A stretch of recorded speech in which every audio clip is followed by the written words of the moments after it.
Matt Shaw hit 279 with 14 home runs, 50 RBIs, and 25 stolen bases for the Tennessee Smokies this season and finished with a WRC plus of 148. That earned him Southern League Player of the Year. A positive note for Cubs fans in what was otherwise a sad finish to the 2024 season. Shaw is ranked the #1 Cubs prospect on MLB and is absolutely a player to be excited for in the near future.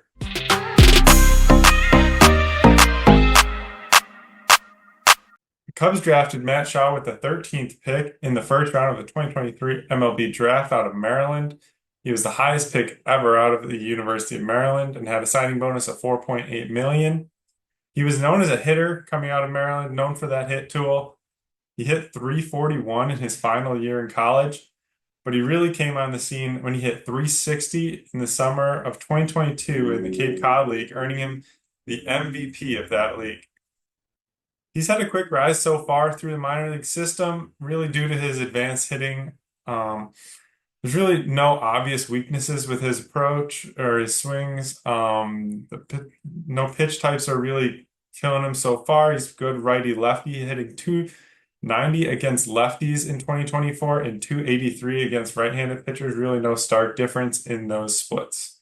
Let's take a look at some of the 2024 stats for Matt Shaw at Tennessee this year. Pretty impressive with a 17.5 K percentage and 12.1 walk percentage, given this is only his second season of pro ball, and those are both above average in those.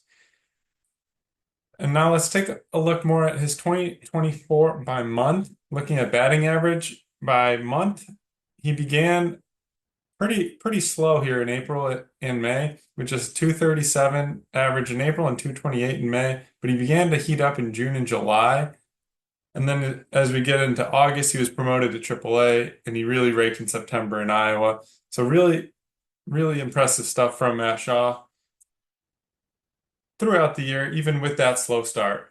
As we get there we go, August 6th, he was promoted to Iowa. In the 35 games he played in Iowa, he hit a scorching 298 with 7 home runs, 21 RBIs, and he added in 6 stolen bases. If there's anything to be a little bit concerned about, there was a slight uptick in his strikeout percentage at each stop he's had throughout his short minor league career so far, as we'll see on the strikeout graph here. Began 2023 Complex League 9.1%, 13.5 as he got to South Bend. Important to note, he completely skipped Myrtle Beach there at that stop. 17.1% in Double-A last year, 17.5% in Double-A this year, and then 19.7% in Triple-A this year. So something to watch out for, but of course, he's facing higher quality of competition, tougher pitches at each level as well. The most impressive part of his game is his ability to spray the ball to all fields, as you'll see in this opposite field bomb back with the Smokies against Chattanooga with his real good power to right field. And again, here in a clip with Iowa against Toledo, he actually hit the ball a higher percentage to the opposite field than to pull side, and that's true for both Tennessee and Iowa in 2024. 40.4% of the time to the opposite field in Double-A and 43.4% in Triple-A. He's really just a well-rounded player, and he just hits, which is kind of interesting. He grew up a Red Sox fan, and he models his game after another guy who I would say just hits, Dustin Pedroia. So you can definitely see some Pedroia in his game.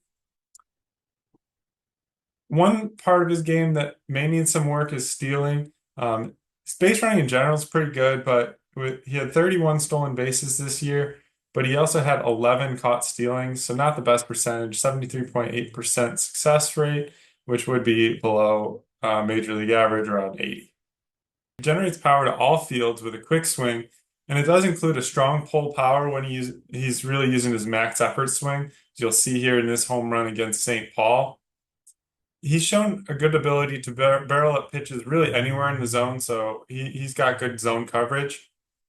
There are a few questions on his bat path. It's a little unorthodox, and also his ability to get to some back foot breaking balls with that quick swing he has.